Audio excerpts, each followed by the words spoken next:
So I have a document open right here, and maybe I want to create a space right here in this electrical room. And I also want to get an area measurement of the electrical room as well. So instead of going over to my measurement tools and doing all of these just by hand, I can simply go to the dynamic fill tool by going up to tools here, and then from the tools area, going to measure, and for measure, dynamic fill. Or for everyone over there or everyone listening in, using J as my hotkey will populate the dynamic fill window as well. So I'm going to go over here and select it. And now this new dynamic dialog box is going to populate here. And the first thing you want to do is go over to the dynamic fill settings button and set some settings for your dynamic fill. This first setting would be boundary size. So where do I not want the fill to exceed past? Again, the size of your boundary, reducing it, making it larger, changing it a different color maybe. Maybe I want to change it to red here. I know for a fact it's not a large, thicker line, so I'm going to reduce the size of this one. And then I'm going to do a fill size next. So what is my fill size going to be, and what is the fill color going to be?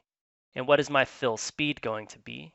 And also maybe my edge sensitivity. For all of us that want it to not exceed past fainter lines, you probably want to put high. If you want it to exceed past those fainter non-bolden lines, you're probably going to put low. So I'm going to put low just for now so I can show you also how to add borders. So I can simply do that. Sorry, boundaries, not borders. I can simply do that now by clicking add a boundary. So I'm going to add a singular boundary from here to here. I can keep going, or I can hit enter and it will create my boundary. Remember, we changed it to red. We selected a lower boundary size. Then I'm going to go in and fill.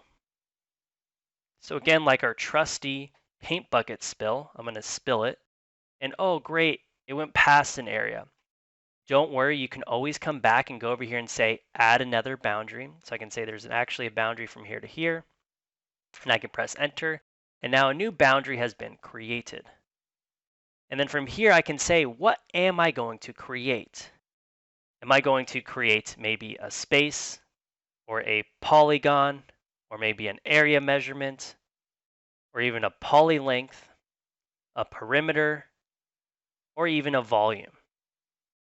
So I can select it, and once it's highlighted, it's going to create that particular one by its default item. Just like area measurement, I'm going to create space and area. I can also hit the drop down and not select default properties, and maybe I have a custom markup for my custom tool sets, and I can select from those items as well, and it's going to create it. Now all I need to do is go over here and hit apply, but first let me name my space by hitting the drop down here, and I'm going to name it the electrical, so ELEC, and then I'm going to hit apply. I also need to calibrate my page, which I haven't done yet. So I'm going to put an input. I know particularly there's a preset one for this one. It's at a 1/16 of an inch. So I'm simply going to go down 1/16 of an inch and apply to scale. And for those of us that don't know how to do all of that, you can simply go to one of my other videos that went and talked about page scale and viewports that went over in depth how to set the scale to the page. So as we can see here, I now have an area measurement.